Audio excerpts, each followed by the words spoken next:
right, we're back. We are back on Facebook. We're on YouTube. It's been how long? How They long? said like, Carter, Coach Carter, what that was? Welcome back. Uh, what that Welcome was? back. You remember that song? Welcome back. Right, I think that was IHOP song, but That was most the song that sick the little show used to come on back in the day with no, no. Carter. Welcome back, Carter. Okay, okay. But then My another producer song hollered it from the other room. there's a hip hop artist said I've been on for a minute, but we're now back with the jump off. So we back. We're back. We got Robert Brown and do this all here on the Watchdogs on our Black Media Network. We got a list of things to talk about today. Where do we begin? Because we're talking about the fairgrounds. And we're talking about the upcoming elections. And unfortunately, folks, I think we probably should begin here, Julius, if you are there. But we lost somebody important in not only Chatham County, not only United States, but across the world. A local icon in himself, Commissioner Rivers, who was a Harlem Globetrotter. The number 3, and we got number 1 on that paper. I know, but people's life is more important than all of this, so that's kind of why. Of course, it is, but that was my tribute to him. Okay, well, we'll start. We just want to send our condolences to the family, and we're going to end with that. Yeah, that's my very good friend. We talk every week, and we'll talk about Gator in a few minutes. I wanted to make sure that we do give time to reflect on that part of what he meant to the Savannah community. Right. But that's on our agenda. We're going to talk about that in a few minutes. The first thing up is the fairgrounds, and what's going on with the fairgrounds. Maybe you can give us the latest and give everybody a rundown. We hadn't been on in a month because of somebody hacking our page, and then some things happened in the last couple of weeks. And Dr. Betty Jones, I sent you a link if you want to come on. Yeah, we need you. Jump on. I sent you the link, but that's if you want. Please come on, Betty Jones. We're gonna start with the gospel music with that. But I think what we should is talk about, for people who are viewing and are not from Savannah, we'll give you a history of what the fairgrounds is and what's going on now. So let's set the context. So picture it, Savannah, 19-something. We have a piece of land blocked aside in the middle of 4 or 5 Black communities. And at that time, for many years, you had an organization that would host a fair.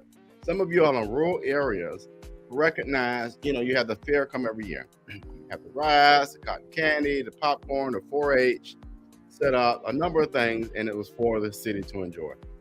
Well, we had fairgrounds right there in the middle of Black communities. People from all over the region would come, participate, enjoy the fair. And I think maybe 4 or 5 years ago, the fair, the powers that be decided we don't want to do the fair over here anymore. We don't want to do the fair over in that area. So what happened, we have neighborhoods around the area who were in thought processes of wanting to redevelop the land in a way that made sense. You had the city and certain alder people and certain mayors and certain city managers that wanted to develop that land in a certain way. And what you will find, if you really follow the track record of this, Julius, is that both sides had 2 very differing ideas. You have the residents, and Betty Jones talked about this. And again, I did a live, so you all can fact check. Betty Jones and Pastor Jones and a number of the others talked about having something there for the young people, the youth, and for the elderly, and for people in the community. The city and certain people wanted to have housing, sound stages, a number of things that the community really didn't agree with. So what we had a couple of weeks ago in the city council meeting was this decision to kind of move forward, irregardless of the fact that the 5th District Coalition, which is a group of leaders in the communities, decided we just wanted a 2-week moratorium, no vote, just 2 weeks. Let's sit down, let's talk about it with the city manager, the mayor, the alder person, and let's just be on the same page. Well, that alder person said, sure, we'll give you 2 weeks. What's 2 weeks? We'll give you 2 weeks. That same alderwoman got in the meeting, Julius, in the city council meeting, and moved to proceed with the vote that very same day. So basically, it was a lie. So that's where we are right now, and I'm hoping Pastor Jones will join us. But that's where we are. Just basically dishonesty, rushing, ignoring the voters, just no regard for the fact that ground typically belongs to the people. And the fact that you have a developer who's been under federal indictment in another state. So it's just a lot of question marks. A lot of question marks. Okay.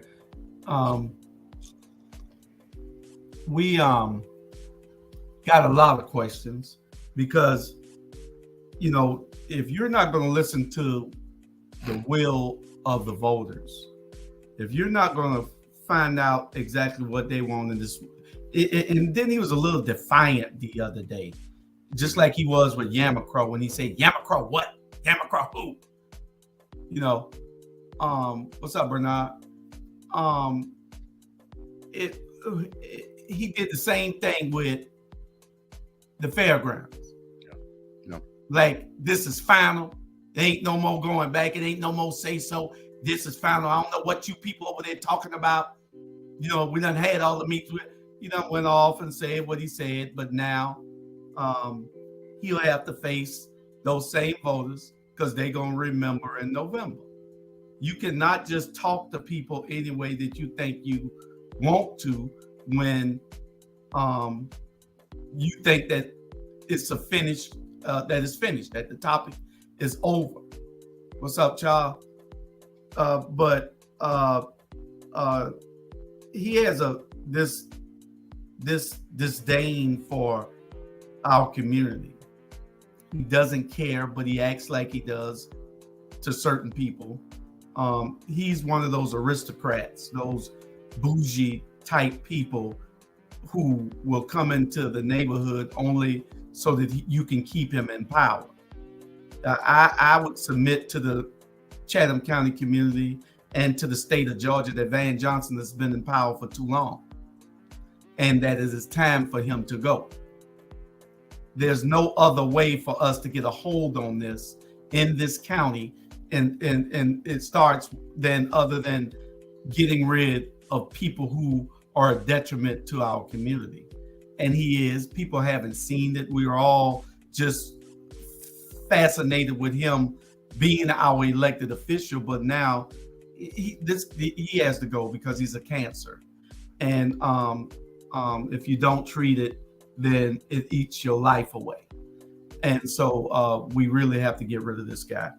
Another thing, Robert, we know that you're running for Estella Shabazz's seat, or the seat that she currently holds.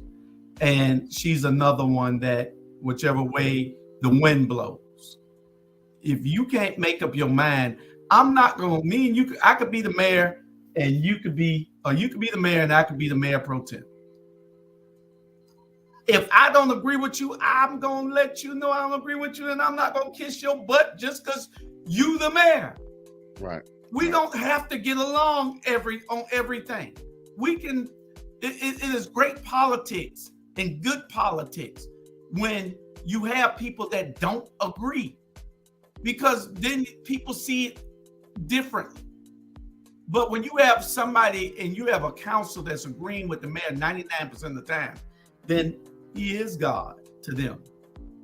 Or they don't know, or they're lazy and don't want to know what the right thing to do, And we got a lot of people like that are lazy and don't want to do the right thing. Well, all the fast track the fairgrounds is going to get steamrolled by what she did in November. That's correct. And we want Robert right here sitting in front of us, Dr. Robert Bryant, to steamroll her. We need everybody to come out. We need everything. That's right. And if you could help Pastor Jones really quick do this, I really would love her perspective. Bernard said hello earlier, and Bernard, a number of people, but Bernard in particular always said, what would you do?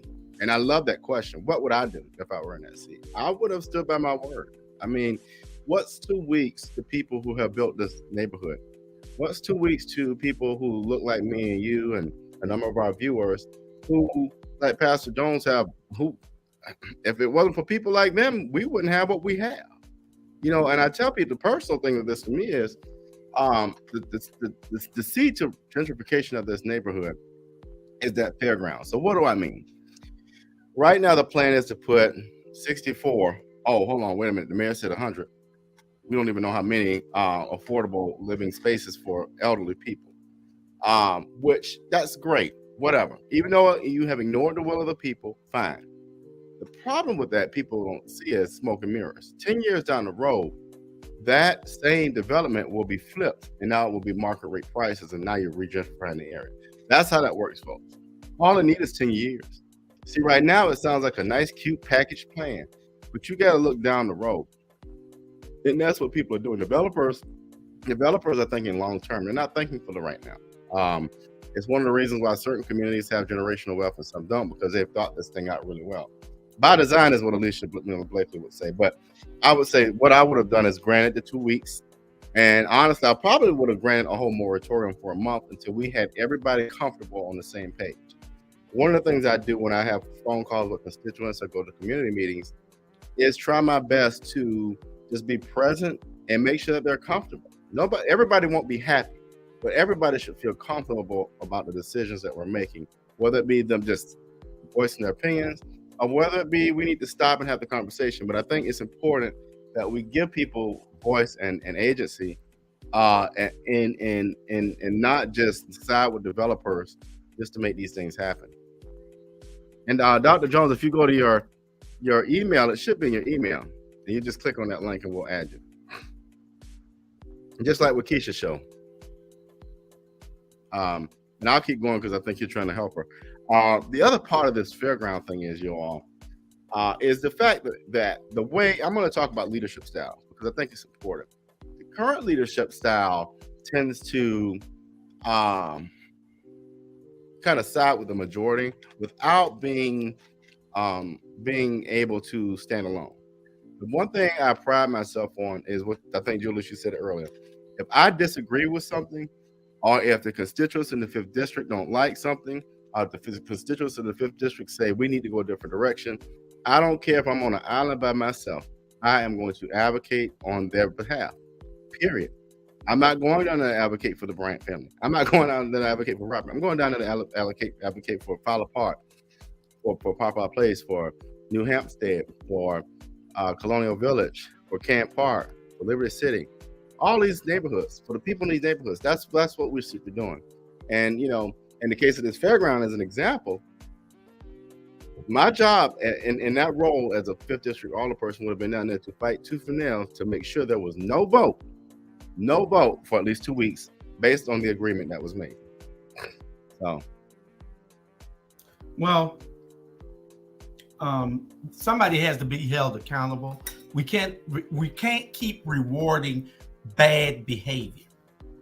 Bad behavior should not ever be rewarded, not in this country. And that's what we've been doing for almost 20 years now. We've been rewarding bad behavior. Well, I mean, for the first 16 years, we saw where there was an effort to try to do something, and then when the mayor was then a city council person, he couldn't get anything done. Now he's the mayor with the majority, supermajority council. 9-0 for whatever he wants to do. 9-0 if it's to help the community and do some of the things that he had advocated for 16 years prior. But now he don't want to do anything. And now it's election for the first 3 years. He said that black people didn't need nothing because we were the majority. He said this out his mouth. Black people didn't need nothing, y'all the majority. Now it's election time and they popping up all over, kissing babies everywhere, taking pictures with everybody, going to everybody's birthday party and funeral that you're not invited to. And it's politics all over again. And we can't be hoodwinked by these people. It comes a time when we got to say, enough is enough. and it stops right now, and this is it. This is it. So yeah, we're gonna be out. We're gonna be out real strong, and in the next couple of weeks, we got the city elections coming up all over the county. In this county, this is what we're more concerned with, is this county, Chatham County, and a lot of municipalities are up. Bernard, you can't be over it, Bernard. If you get over it, then we got to be in the place to make a difference. I understand your frustration, but Savannah's no different than any other city in this country. It's just that, I know, Bernard, you're tired of the BS in Savannah. There's a whole lot. There's a whole lot in Atlanta too. You're just not connected with it. Here you are more connected because it's your hometown, and we need you to stay in the fight with us. I'm tired too. That's why I'm trying to change things. And that's what you do when you're tired of something, you change it. If you're tired of the same station, you change that station. You're tired of the same person in your face, you change that person from out of your face. You're tired of the same friends, you change friends. And it's time for us to change City Hall all over. If y'all look, and people don't even realize this, if you look at Savannah, majority Black city council. You look at Garden City, majority Black city council. Come on down the water now. All the border cities, Polk Wentworth, majority Black city council. We have to do things in order. The only city that's doing anything for Black people is Port Wentworth. Now, how ironic is that? Where I live at. How ironic is that? Garden City, Natalie and Ricky are busting their butts trying to get some change, and the old guard got the old guard in there, still holding things back, not listening to the will of the people. Then you got Savannah. The old guard got their people in, holding back people. They tricked us to help get them elected. Yeah, we were bamboozled and hoodwinked, and we helped them. But now we have to be in that state of mind that you fooled us once, shame on you. You fooled me twice, shame on me. I'm not letting you fool me again. I see who you are. You still muted? Oh, you talking on the phone? Yeah, but was you saying something, Rob? No, I was trying to have Pastor Jones hop in. So. Oh, okay. Tell her we almost off of that subject. I know. We might have to have her as a special guest back after a while. But like I said, this is election time. We got a few months before the election in November, and our theme is Remember in November. And that's what we have to do. We got to remember in November. There comes a time when you just get fed up. Well, I have to say that in the regular cycle, it would have been politics. In Savannah, it's become politics. You're absolutely correct, Ivan. It is politics. They fool you thinking that they're doing something great for the city. You see them out on TV all the time. The news puts them up. Anybody the news put up that much, you cannot trust them. Anybody. Let's just do Savannah politics, Chatham County politics. You cannot trust anybody the local media puts on TV every single day. Nobody. And who's the only person on TV in Chatham County every single day? Why? Because he's delivering on their agenda. You got it. At last. All right. Do I need to do it? I knew you could do that. I know. When you're not technologically savvy, it take a while. Well, if I may, Pastor Jones, because you deserve the intro. What we have before us, folks, is longtime resident of one of our 5th District neighborhoods and the current president of Fowler Park. Not only that, has served the community in so many ways as an educator, as a pastor, and just as a community leader. And so, if Julius, if we may, we give Pastor Jones the floor just to talk about her experience with this whole Fairgrounds thing. But we just thank you so much and thank God that you're allowed to be with us today, Dr. Jones. And just want to hear what your thoughts are. And there's no rhyme or reason to it. But what we want people to realize is you have no stake in the game other than representing the people of the 5th and representing the people of Fowler Park. And so the floor is yours, my friend. That is so true. And we really do not get paid for what we do. And I think sometimes people think that because we're presidents of our neighborhoods that we get money. I receive no money for doing what I'm doing. But I live in the neighborhood. I grew up in the neighborhood. I was born in the neighborhood. So basically, knowing a whole lot about, seeing the changes that have come from the neighborhood. I can remember when the Coastal Empire Fair was across there where Sylvan Terrace was, and that's been many years ago. And once it got over here in Fowler Park, because it really sits between Fowler Park and Tatumville.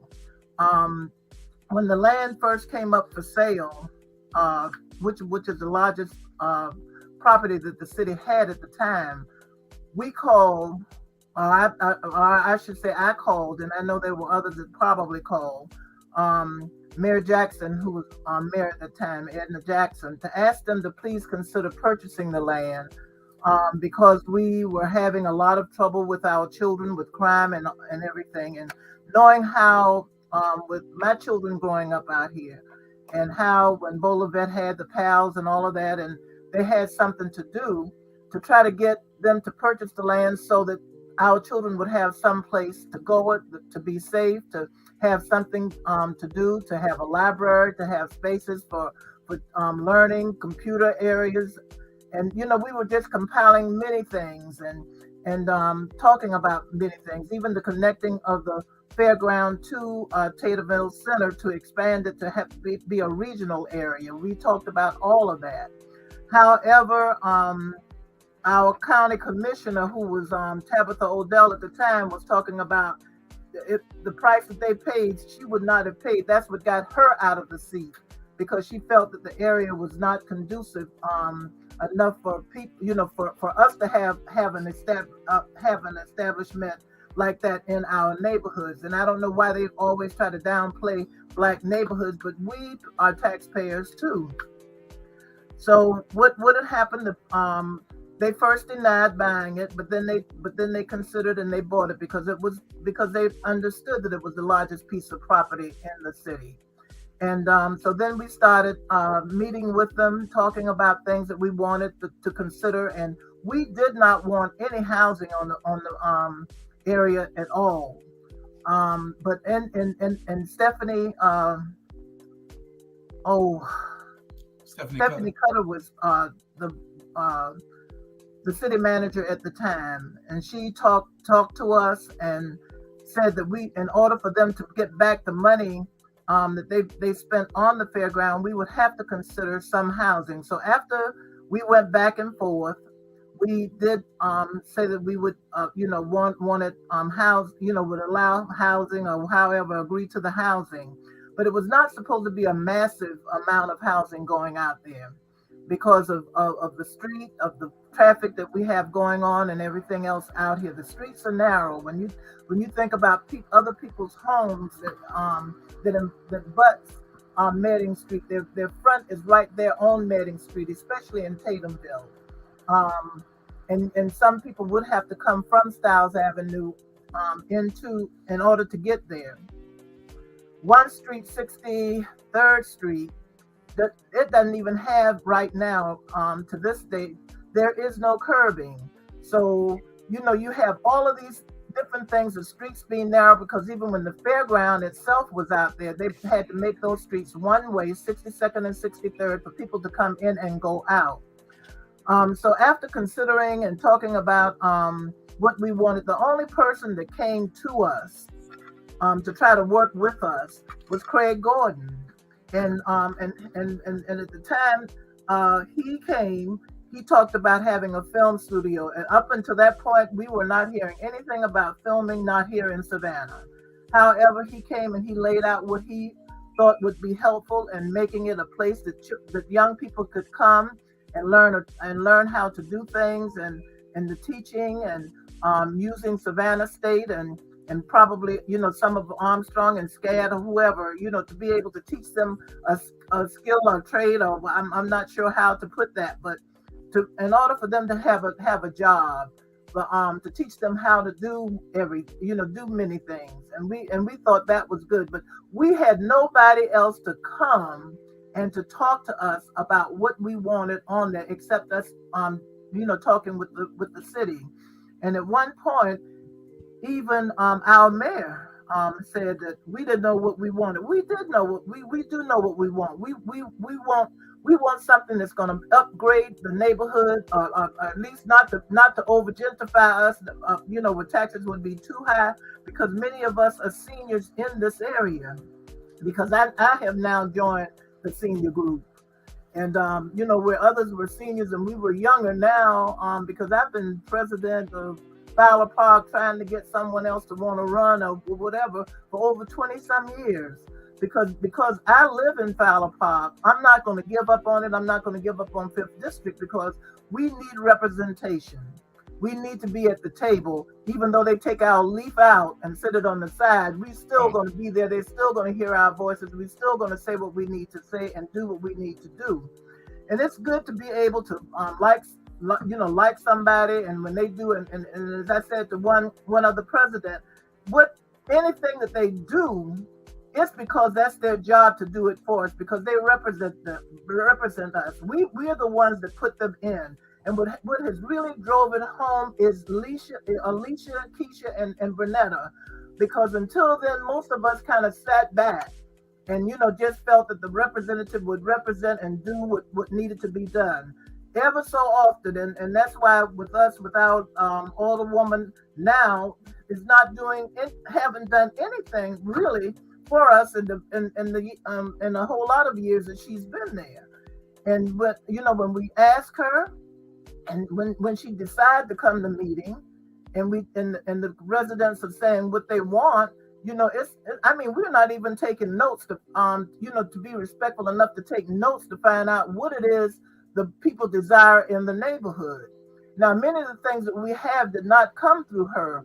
It came through a previous administration, like the playground. We did not have the playground, like the sign. We did not have the sign, like the boulevard, so they're calling it now, on 57th Street to have us. That didn't come. The speed bumps, that did not come through her. That came through a previous administration that we had been trying to do. We were even with the resource center that we have. It did not come through her. It came through others working with us. But yet and still, she'll take credit for it. And it's just not right. And I mean, enough is enough. And we explained that to her, because when she asked me would I support her again, because she came to us the last term and really begged us to give her another chance. Well, we did, and she's done us worse this time than before. And will bring you right up to something and back off from you. To me, when she talked about taking Keisha and those under her wing to mentor them, she was setting them up for failure. Yeah. Because we could see, really and truly, because when we went to Liberty Center that particular night, that was when they first got elected. We were supposed to be going there to talk about the fairground. I think she talked about the fairground for a hot second or so. Then after that, that was it. When she saw Alicia and those come in, then she started bashing Van, who was not even invited to the to that meeting. Whoa. And it went on. I got up and I left because, number one, I had not eaten, and the other thing was I wasn't going to sit there hearing her do that and leading them into that. But I think that they ended up finding out, because after a while she pulled away from them and left them on their own because she ended up getting a title pro tem, and because they at one time I saw the switch when when they were getting ready to take her pro tem from her, or she thought it was, then she decided, well, I guess I need to go ahead on to the other side. But yet and still, people are still having needs. Our communities still have needs. We still have flooding. We still have a lot of things going on in our neighborhoods. We're still having some crime. The crime is not quite as bad, but we're still having all of these things, and she does not know what's going on in the neighborhood, not unless she's talking to some other residents that may be telling her something, but they are quiet. Many of them don't even come out to meetings, so they don't know what's going on. And it's not a few trying to make a decision, barring other people from the meetings, because the meetings are open to the residents and they are welcome. They are welcome at Fowler Park neighborhood meetings when we have it on the second Tuesday of every month. We welcome them to come in and express their concerns. And when we know the concerns, we work on them. And all we ask them to do is that because their concern was reached or met, that they stay there and help us try to get others who have concerns for that to be done. Many of them do not know how things are being done or who's getting it done, but it's a few of us that's doing that. Because right now we know when she went and sent that email saying that she was going to take, because first of all, let me back up a little bit. When we got a last minute memo that the Fairgrounds was going to be on the agenda, Melda was called. Asking for it to be put, put off, taken off the agenda for that, to give us time to meet, to have a meeting with the residents. And he said, it was on there, could not be taken off at this point. It had to be removed by, I guess, the council. Well, we got an email from her stating that she would take and ask her constituents, would they help supporting to give us 2 weeks to have a meeting, which she set up. We didn't want her to set it up. We wanted the city manager to set it up, because the trust that we had in the confidence that we tried to have in her, it's really gone. Now there are some, and like I said, people can be paid in more than one way. People can accept money, or they can accept favors. And some people will sell their soul for that. I'm not for sale. I'm not for sale by any means. I don't care. You don't have that much money to offer me. Even though I'm not a rich person, you just don't have enough money to offer me for my integrity and my morals. And I'm not going to sell myself short, or the neighborhood short, because if you pay me, that means that I'm going to have to dance to your music. Right now, we don't have to dance to anybody's music. About that, we can speak what we need to speak and say what we need to say for the people that we represent. And that's why we're really in an uproar now. And yes, we are talking ethics on her, because and when I looked at the last meeting, that to me, that was laughable. I don't know whether y'all saw the last council meeting, but when she got up talking about recusing herself, what are you recusing yourself for now? You have already done all of these things all before. So now you think that we're so blind and we're so dumb that we're going to take your recusal on a subject now. People are not asleep anymore. Most of us now are awake, and we are not just awake, but we are moving and we are talking and we are saying what we need to say. And maybe I'm talking too much. Look, y'all may have some questions. You're an old preacher, so let me offer this, Julius. You said an important thing, and Julius, you've talked a lot about this, and one in particular, I'm not gonna call all of them, but Sister Benetta Lanier, who has really offered a lot for the West Side. And she has this thing called asset-based community development, which I'm leaning into. And she's just kind of the model of who I follow. But then you talked about Alicia and Keisha, and the reason why I want to bring them up, and I've heard this everywhere I go, and in every conversation I've had. Before you had Alicia, Keisha, and Benetta, a lot of people didn't know what was going on at that Gold Dome. A lot of people didn't know that our Black communities were being left out. A lot of people didn't realize that Black folk didn't get nothing in Savannah. And so Julius as well as Dr. Jones, if y'all could, I mean, if it weren't for those three, a lot of people wouldn't even know the fact that our Black communities were getting left out for many, many years. You're right. And that's the problem. Right about it. I mean, we were just ignorant to the fact that we were putting the wrong people in the representatives. Even when we put Estella Shabazz, I was a Shabazz supporter because then she used to, my only problem was she used to whisper everything when you don't need to whisper nothing to me. That's right, black man. You don't need to whisper nothing. Nobody's listening to us. Talk what you talking. Stand on what you're saying. And Estella has to go. Nobody ran against her last time because y'all gave her a break.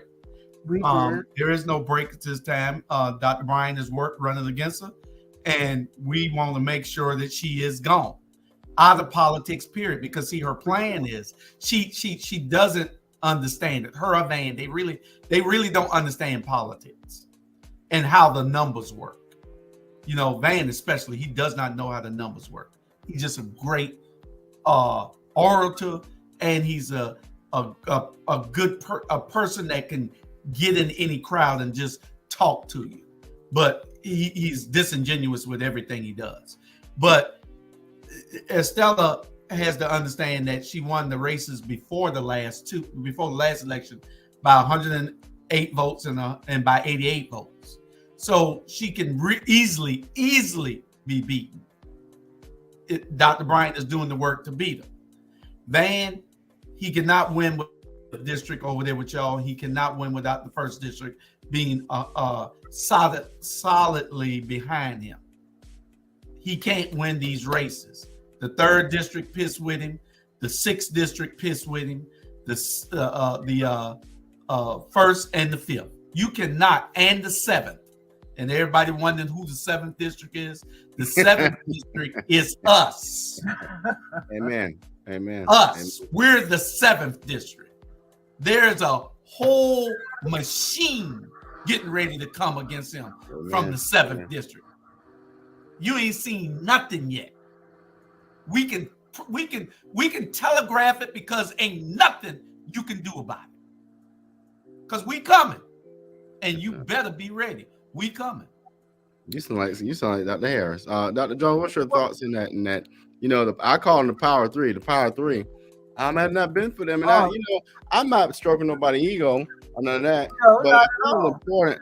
One of my platform issues is advocacy, and they advocate. They advocate. They advocate. And Dr. Bryan and Mr. Hall. One of the things that you have to realize too is that we have not been abreast of this, and some of us, and I know I'm one, that it took a little bit, but not a whole lot for me to change. Because what happened, I stopped looking at the council meetings because when a lot of arguing going on, and when y'all did be doing the rabble and y'all get going, sometimes I have to just get off, and so I stopped looking at the council meeting. But then one thing about it is God has a way with all of us. And it was like, you need to listen. And I calmed down and I went and I started listening, not at the tone, not at the level of the talk, and I started listening at what was being said, what was being shown to us, the trickery, the deception, and all of these things. Then once you start understanding that, when you can take and actually let your start, instead of hearing, start listening. Because there is a difference between hearing and listening, because we hear things all the time. But when we start listening, we are concentrating on what that person is saying. And when they started telling us about that, many of us didn't know that we were the ones that were supposed to be telling the representatives what to do instead of them telling us what to do. We started looking, and I can tell you about some of the splashes. I stopped doing some of the splashes when I found out we would vote for those splashes for the neighborhoods, and what would end up happening is they once they got it passed, then they would reassign it to something else that would be up into the city, and our streets still look the same way, our neighborhoods still look the same way, and we were not getting any of the things. And our people are going to have to stop getting in what Keisha and those call those silos talking, instead of instead of being brave enough, God said he would give us the boldness. All you have to do is ask him, and he will give you what you need to do what you need to do.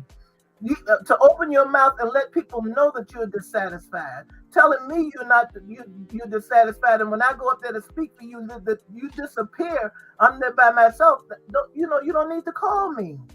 Well, I'm not taking fight your battle, and you're not willing to fight your battle yourself. But I'm gonna fight the battle because I'm a part of what's going on. I lived here all of my life. So I mean, when we're getting calls from everywhere, from developers wanting to buy our land, wanting to buy us out, so they can come in and build houses right now that people can't afford to even purchase.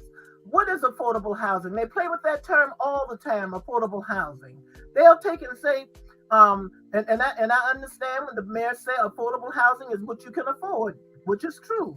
However, when others hear it said affordable housing, they're not thinking thousands of dollars for rent. They're not thinking that. When we talk about and I'm concerned, we need to start putting numbers to that name, affordable housing. Well, all homes are affordable housing. Huh? Everything is affordable housing. If you can't afford it, you can't get it. You're right. Everything is affordable. That's a great point. Even about the units that they're talking about putting that from 60 to 80 for senior housing, affordable housing. Will our seniors be able to afford to live there? Yeah. Will they be able to have that kind of money? And then when you start looking at the plans that they take and have for that fairground, and even adding additional I think up to 400 housing, and they're talking about, and if you see the plans, they even have some because it's a lake that's over there by Tatum Community Center, and they're talking about now who's going to live in those condos? Who's going to take and live? And it ain't going to be many of us, if any. Right, you catching it? You caught it too, right? I mean, right. we know. I mean, because all they're going to do is call it lakeside housing, and they're going to attach two or three more thousand in order for you to have a lakeside house. And the neighborhood is a great neighborhood. Where we live is a great place because we're almost middle Savannah. Yeah, the heart of Savannah. And it's Savannah State, so you can get anywhere from here.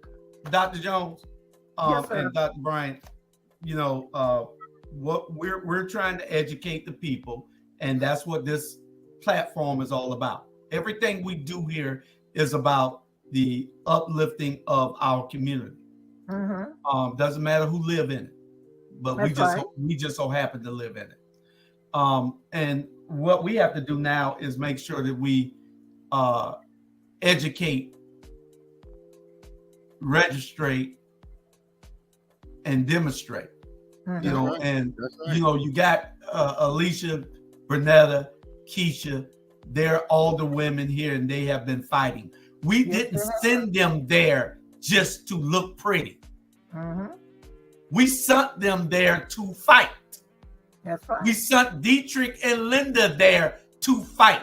If you go back on Alicia Miller Blakely's show when Dietrich and Linda was on it, they talked worse than anybody in the city. Dietrich and Linda did. They were more harder than Alicia. And then when they got in there and got the pat on the back, and the old guard got to them and told them how they should be acting and governing, they all got into a shell. Well, those two, they got into a shell. And we haven't heard anything from them. When Keisha, Alicia, and Bernetta first got elected, Estella came over to all of us. We were in a group, and she said, "Oh, I'm so glad the cavalry has arrived." The cavalry, that's what she said. I was right there. The cavalry has arrived. We fit to show them how to govern now.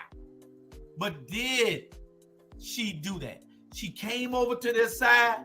She saw that she couldn't make any inroads, and the fight was too hard for her, and she wanted it softer, and she was greedy. So what she did, she went back to the other side. This ain't no secret. She was with them. And she went back when they said, well, if you stay over there with them, we're going to take your mayor pro tem from you. Position. Right, damn, a mayor pro tem. I know that's right. The people going to put in the mayor pro tem. Yeah, title, which don't mean anything anyway, because they ain't going to let you ever have a chance to use it. Nobody's going to outshine Van on this council. That's why he shut them up from day one. Nobody in this city is going to outshine him, period. That's why he's on TV every single day. That's why he's on social media 3 times a week. You know, he don't want anybody to outshine him, but his light is about to be dimmed. I can tell you that. Let me offer. I had another comment, but I want to, because since Bernard is a viewer today, I'm going to lean into his comment.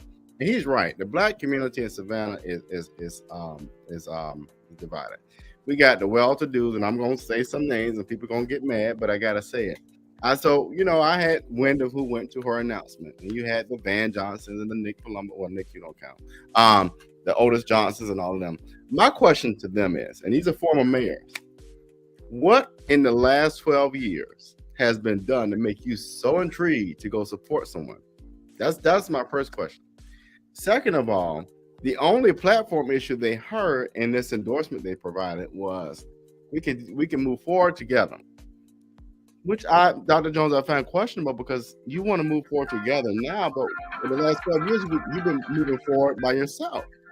So I agree with Bernard in the fact that we got to get the well-to-dos, those of us who think they have money of a rhyme, those of us who live in Haversham Woods, yeah, that's a shout out. I know who you are. You know what I'm talking about. To come together and realize this.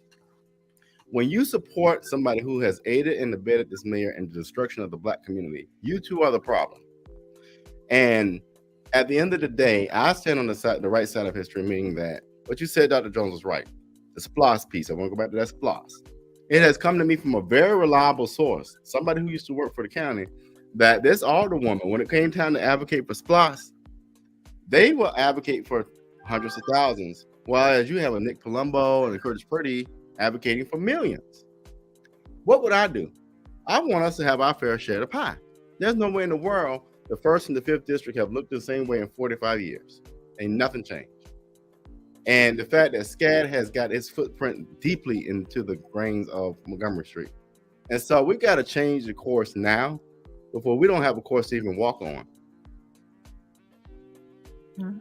That is true. We got city elections coming up, Dr. Jones. We got Bernetta Lanier running back for her seat. We got Alicia Miller Blakely running back for her seat. We got Keisha jumping to the mayor spot. And when Keisha jump into the mayor spot, we got Rashida Edwards in her running for her position. We got Todd Rose running against Linda Wilder Bryant, and we got Mike McCann running against Curtis Purdy. All the Curtis Purdy and Stella Shabazz and Dietrich and Linda betrayed us when they told us what they were going to do once they got into office, and they have done the exact opposite. They think that giving out some blankets under the bridge is bringing economic wealth to our communities. They think that giving out some kids free McDonald's meals is bringing back economic prosperity to the underserved communities. You can't think like that. And they think that they can put a dumpster to pick up trash at 36 and Waters and at other locations throughout the 3rd district, 2nd district, and 4th district, and think that they're doing the will of the people. Anybody can get those trash cans. Anybody can do the things that they're doing. That's right. And if I could, going back to Bernard's question, what would you do, Robert? I showed you what I would do. Let me tell you something, Julius. You hit the nail on the head. You get out here and serve these folks, and let me tell you, one of my favorite things to do is to work with any homeless organization that's serving food and go out there and just hear their stories, to see them smile, to hear that they are They're just like any of us. Ain't none of us but one check away from being homeless. Any of us. And when you realize and you listen to these people, and you sit with them and you touch them and they just happy and you hear their stories, that's what counts. When you're sitting out here with these young people and you're cleaning the streets, man, I was out there today with a young 5-year-old. I was floored. Let me tell you something. I always say this. Our kids are the smartest on this earth, period. Hands down. This young brother, 5 years old, was able to tell me who LeBron James was, that he played for the Lakers and what school he went to. You get inspired by the people that are not only in the city of Savannah, but in our district, our black children, our black people, us. We are one powerful people. And that's the thing that we have people on this council that don't understand. You got powerful people who, man, when you get up there and you interact with these folk, man, please, you would be so inspired, and it makes you just proud to know that the best is yet to come. You don't think that they are afraid because that's why they're trying to disperse us from being in the city, trying to get us to go someplace else? Well, it's been a trick since slavery. You divide and conquer. You divide the black community, you divide the black family, and you conquer. That's exactly what they do. That's what they do. And then when you think you got enough of the people, you try to drown out the ones that are still advocating against you. Bernard, I'm glad Bernard said this, because I've been listening to my brother, who my childhood friend, for a couple of months now. And for the last couple of months, he has had a different mindset. And he said he's going to be honest. Van Johnson trying to change my mind about him is not working. Well, and I know something was going on, because Bernard's attitude a little bit changed toward Van Johnson. Will fool you people. He will trick you. He will get you and sit you down, and you would think, oh, okay, this guy's great. He's going to be good. But he's nothing but a lie. Victor Cooper told me this years ago. When I was helping Van, he said, Julius, you will see. He said, you will rue the day that you help this man. He told me this on everything. He's dead now. But he told me this. You will curse the day that you help this man. He said, because he don't mean nobody no good but himself. He said, what has he done for anybody? Even his friends. What friend has he gotten in a position? None. But you know what? Let me. Oh. No, but Pastor Jones, let me, because I'll forget. You think you old? I'm older. I'm kidding. One thing Andrew Young did, and people don't realize this, and mark my word, Andrew Young, because of his leadership of Maynard Jackson, they created what? Millionaires. Millionaires that look like us. That's what we're gonna do with Edwards, Bryant, Rose, Keisha, Alicia, and Bernetta. We ain't about us. It's about our community, and we're gonna create some serious economic distribution. And you know how we're gonna do it? It's called, we're gonna get rid of those legacy contracts. So I already got about 4 or 5 black community construction companies and contracts we're gonna give out. Oh, all I want you to know is if you're a contractor and you look like us, start following the policy. Look what you got to do, because guess what? There's a new day coming. And I'm sorry, Dr. Jones, but I had to say it because but that's okay. Tired of us being left out the conversation. Because I was just piggybacking on what Julius was talking about, in that, you know, when Van was an alderman, I can't say, I mean, Edna and all, they helped me. They truly, truly helped me. I've said this to him, that all that he had done for us, and Edna knows, you know, because with Fowler Park, I can't tell you enough. I mean, he truly, truly helped me, and you know. But then once he became mayor, it looked like he just flipped. And I mean, that's where the hurt came in, because this is not the man that helped me to do what I needed to do, and I could not gather and understand. But as you say, the truth is to be told. And with knowing what's going on, no, I can't stand there anymore.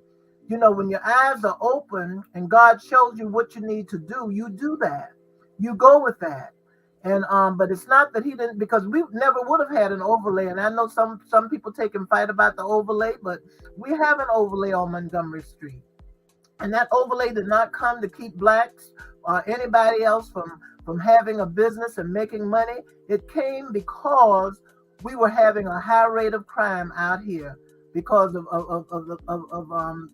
the things that were going on with two places being 24 hours a day, and people walking all night and harming some of the people that lived in the neighborhood. But at the same time, if it had not been, he showed us how to do it when Estella got mad because he was helping us. And finally, she got in place when she knew that we were going to do it. And when we met the what do you call them? Dietrich and those from the state, when they come down, we talk to them because what do they call them? When they come, the representatives come down once or twice a year, and we spoke to them because the council would always say they could not say no about an alcohol license if the people met the criteria, because that was from the state. Well, the state people say they didn't know nothing about that, and that's what got us formed as a collaborative, with people coming, president collaborative, with people coming from presidents coming from other areas, joining together to find out to fight for that, for our people, for our neighborhoods to be better. So, well, but we were fooled. Now I think a lot of us were fooled, but when your eyes are open and you know when you learn to do, when you know to do better, you do that. Yes, ma'am. Well, in this, and that is true. We got Van telling us that he was gonna put that leaf. See that leaf behind his back? That's that leaf he said that he was gonna put in the table. That's the leaf he said that he was going to put in the table so the table could be bigger so all of us could sit at the table. Wow. All of us. But nobody's sitting at the table because he got the leaf behind his back. So he said, I lied. Psych. Y'all can get this t-shirt. This t-shirt is on sale right now. Support the campaign so we can get rid of this man. Then, you got this one also, the campaign, the dump van. And then you got this one also, the cane van. We're going to put him in the can, y'all, and get rid of him. These are the three people that y'all need to be supporting right here. They're running strong, and they're doing the things and waking the people up about things going on in this city. Dr. Bryant is running for the 5th district against Estella Shabazz. We're going to replace her. Y'all just listen. We're going to replace her. Dr. Bryant will do what is necessary and what the people want. Not what to go along to get along. He's going to do what the people want done in the 5th district. If you want great representation, then put great people in place. Those people who show us who they are, we need to believe them. Now, we're going to have to move on because we got one other topic. We got the elections all over the city, all over the county with Pula, Poe and Worth. You got Garden City. You got these elections coming up in Savannah, and then the county elections are next year. The judges and everything. You see all of them going out to affairs and everything now. They ain't been going out nowhere the last 3 years, but now the last year you see everybody everywhere kissing babies and shaking hands and being in parades. But they're so disingenuous. Those are people that we need to watch. They only come around when it's time for them to get something from us. Right. So we need people who are always going to be contributors to these communities. A good friend of mine died last night. Yeah. A lot of people, he was my pain in my side. This guy here, and I'm gonna tell you, this me and him at my birthday party. He came out to my birthday party. This is you can say what you want to say about this guy here, but when I called him, he picked up the phone. When he called me, I picked up the phone. It was an every week thing. We didn't miss a week talking. He's a good friend of mine. People don't pick my friends. A lot of people probably didn't like Gator. Gator's world famous. Gator's probably one of the most famous people to ever come out of Savannah. Beach High School alumni. I ain't gonna hold that against you and him, Dr. Jones. Hey, everybody can't be a bulldog. Oh Lord, I'm not gonna hold that. I'm not gonna hold that against you and Gator. But Gator was my man. That was my main. He called me 2 or 3 times sometimes every week. I talked Gator into running for office. I did because he kept calling me every day crying about some event or something that was happening with Beach High School or with the school not letting him do things in the system. So I said, Gator, and he was crying about how he was being blackballed by certain commissioners and everything. I said, well, Gator, why don't you just run for office? Why don't you just run for office? I said, you solved the problem. Go run for office. And he ran, and he was put in office, and he was serving until he died this morning. And that's my good friend. Nobody can't tell me, and like I said, nobody don't pick my friends. I pick my friends because I pick my friends by how they treat me. Mm-hmm. Me and Gator cussed each other out every day, but it was love. Right. He's a legend to me. I respected him for what he did. I remember as a little boy seeing the Harlem Globetrotters as a kid, watching the Harlem Globetrotters cartoons and stuff. So I know what the roads he traveled. Yeah, everybody don't have a perfect life. Show me somebody that hey, that's right. Understood me and accepted me for who I was. That's right. And took me to places that I wouldn't normally go, in rooms I wouldn't normally go in. Introduced me to people that I wouldn't normally meet. And I appreciate that. Whenever I asked him, I used to take my kids over on he had an office over there off of East Broad Street in the old cleaners building with some friends. He that's where he used to always have his office at. I used to go over there. He'd give them basketballs and all. And he was a great mentor and a great inspiration to kids. I didn't like the fact that he was being blocked out and a lot of things that he was trying to do. But and I was trying to help him as much as I can. But when you're blacked out and blackballed, ain't too much you can do. But anyway, I want to celebrate his life. He had cancer, and it gets the best of us. Sometimes it drains you. I talked to him last week, and he said, "Juice, I can't make the meeting. I had a meeting scheduled for him to come out." He said, "I can't make it." He said, "Man, I just got out of chemo, and he said, I'm too tired. I'm drained." We got to celebrate the people in our lives and not always just talk about them. Right. You got people that were far worse and far more detriment to our community. Clarence Thomas, you got Van Johnson, you got people who are much more detriment. This man here was a national hero. Wherever he went, other people celebrated. That's one of the problems with Savannah. We don't celebrate our celebrities the way we got Molly Music on the national stage, but we don't celebrate this guy. He's right here, went to BC. He's on the national stage recording with everybody on All American Idol, every place, making songs with everybody, but we don't celebrate him. You go out of town, you hear his music in the malls. You don't hear him in Savannah. We don't celebrate our people. You're celebrating Flagey now a little, but you don't celebrate our other celebrities. You didn't celebrate Purvis Ellison. You didn't celebrate Mary J. Blige. You didn't celebrate Mary Davis from the SOS Band. Jimmy Lloyd Brown from Brick. It's a lot of people from here, and we don't celebrate them. We don't. We should have a Hall of Fame for these people that they all are in, so people can come and see how rich the talent is from Savannah and from this area.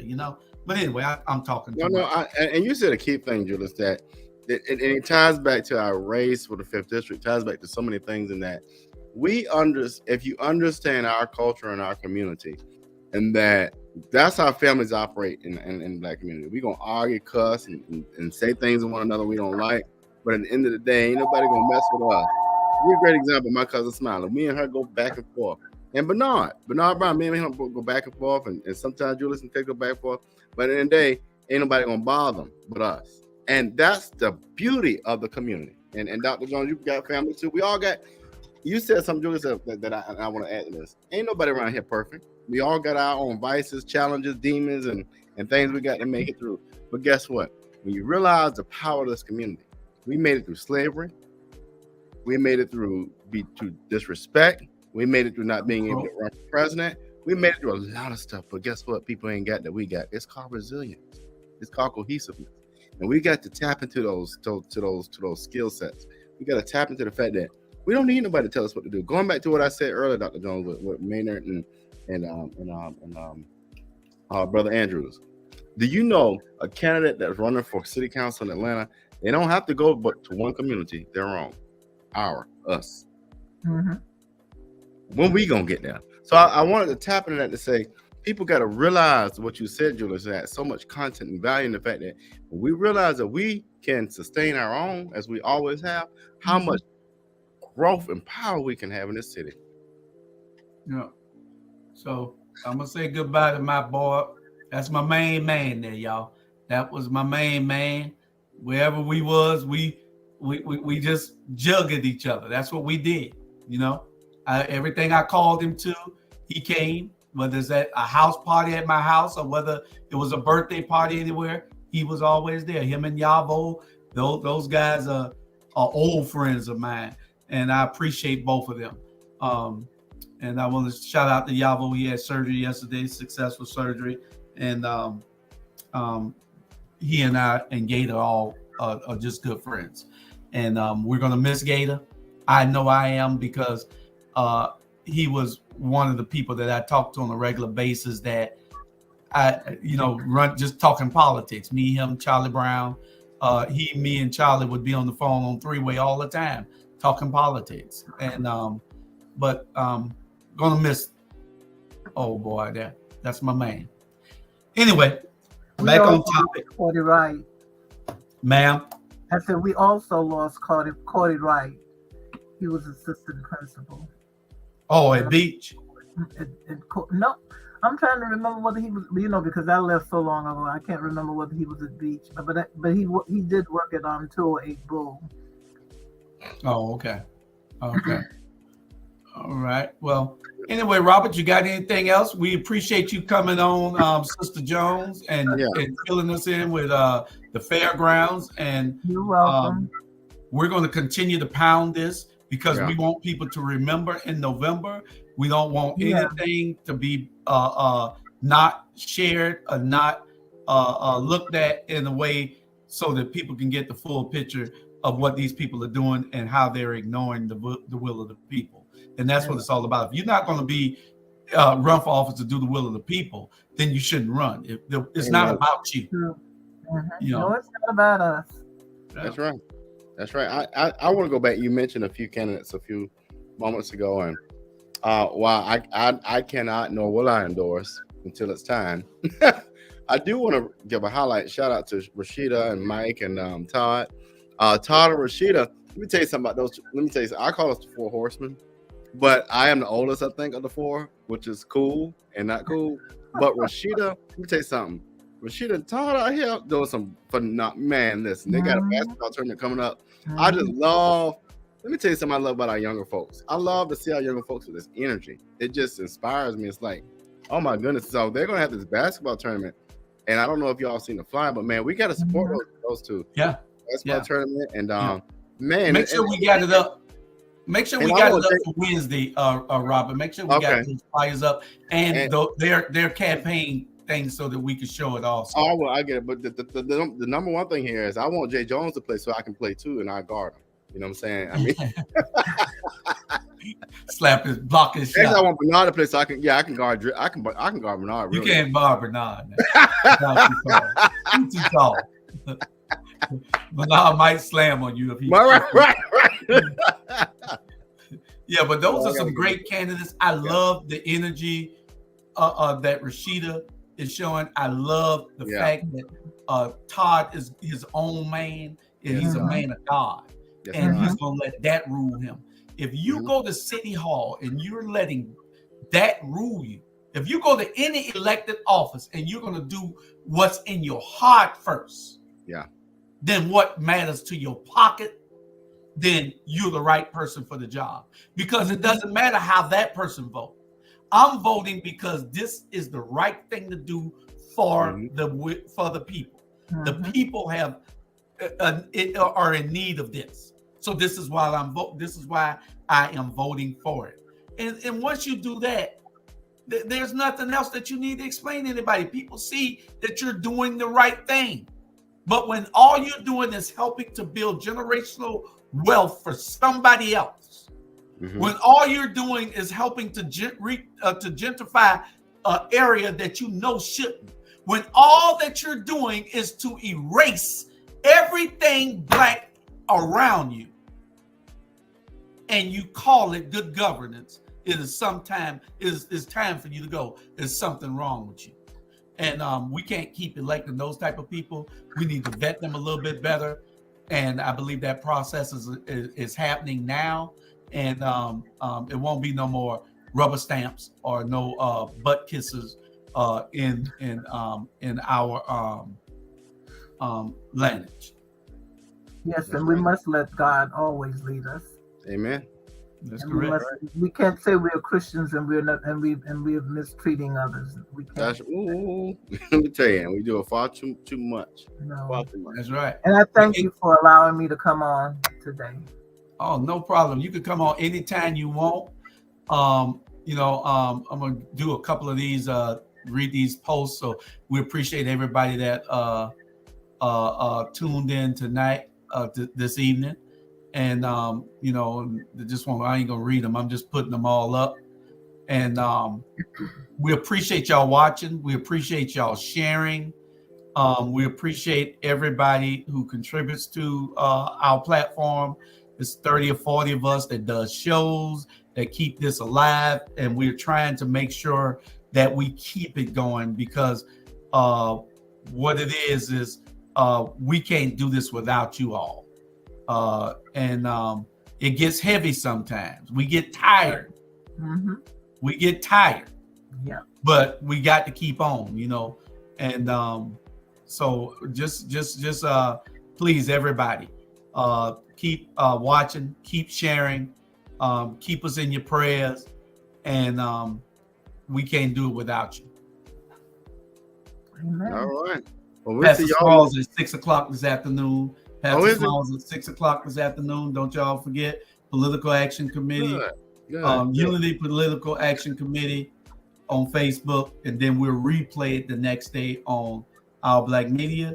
But Unity Political Action Committee every Saturday at 6:00. Don't forget, and then the Weeping Time every Sunday at 4:00 on Facebook. All you gotta do is get the link. We need to be supportive of all these things. There's a lot of things coming down the line.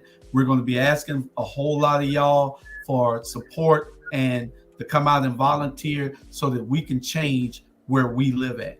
You got to change where you live at first. We always caring about all over everywhere. We were talking about the Tennessee 3, but we forgot we got the Savannah 3 right here. All right. Sweep around your own front door.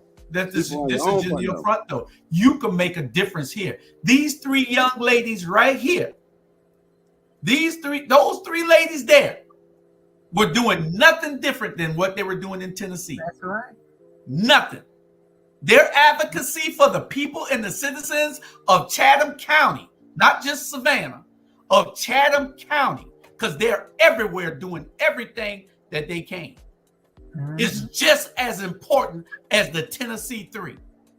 That's right. Because it concerns you, those ones that are watching right now, those people. So always share. You got 500 people on your Facebook thread. Share this program with them while you watching. If you don't know how to share it, don't teach it. It's just a button to click. You share it so everybody can watch it. Everybody needs to watch what we're doing. Everybody needs to be informed. We don't need people out there that's ignorant to what's going on in our elected city halls. So I appreciate you. I thank God for you. I'll get you before we go. Peace out. We gotta say this. This is because Ebony Sports supporters out to Thursday. We just want to thank the Philadelphia Eagles for recognizing good talent. Keely Ringo is the newest one to go. So go Bulldog Eagles. Man, they're gonna change them to the Philadelphia Bulldogs. Hey, we ready. Hey, when you see good talent, man. And I love both teams. They just ran into Mahomes. Mahomes just drafted my one of my childhood friends. His son just got drafted by offensive line for Kansas City Chiefs, Super Bowl champs. Okay. You know? Hey, so shout out to my young brother, especially Nolan Smith. If you all don't know, Nolan Smith is here from Savannah, but it's always good to see our young brothers doing good and sisters doing good things. We're gonna get out here because we're talking about 100 different things. Yeah, before you go, just to let you and remind you that Reverend Dr. Leonard Small is celebrating his 40th church anniversary, his pastoral anniversary, on May 19th, which is a banquet, and on Sunday, which is the 21st. We invite you to come out. Can you please text me that? Because I definitely want to support. You already got a ticket. I got a ticket. That's fine. I'll still give a donation, even though I got a ticket. You already got a ticket. Okay, well, I'll give another donation. We got a table already. Okay, well, I give him. And we thank you for. I'm giving him a love offering then. Anything else? Whatever. We appreciate it. They don't be listening to me, Dr. Jones. That's fine. We want to make sure he. Did I not say there's a difference in hearing and listening? Right. Well, I want to make sure he feel love. That's all. Yeah. We won't. If we could get another table, we will. People need to get on. Our Black Media has a table already. Make sure we up front on the roast him also, Dr. Jones. Okay, and not only that, because he's down there in Brunswick right now. Oh yeah, he down there fighting. They done cite him again or something. Yeah. Mm-hmm.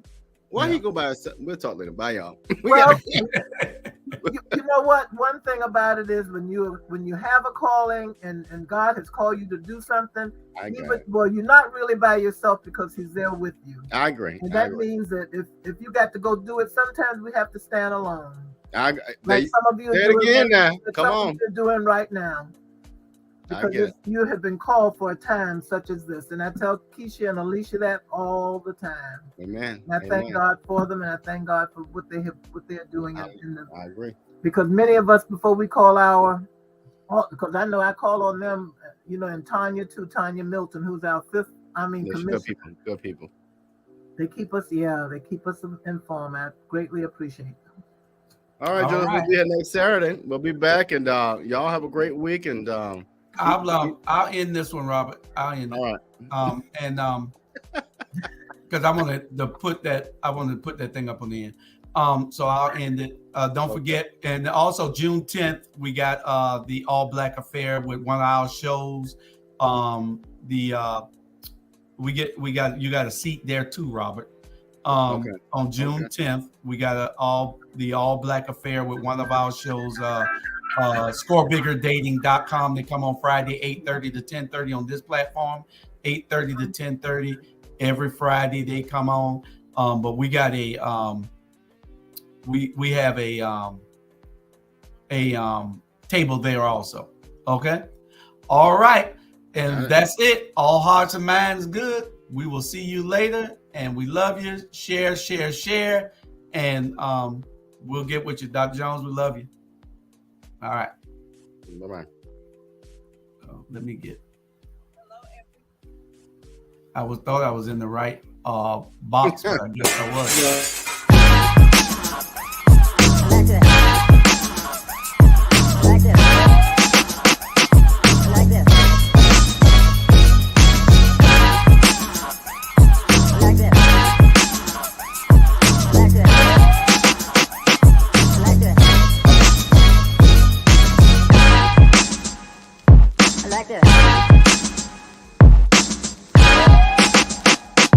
Like this.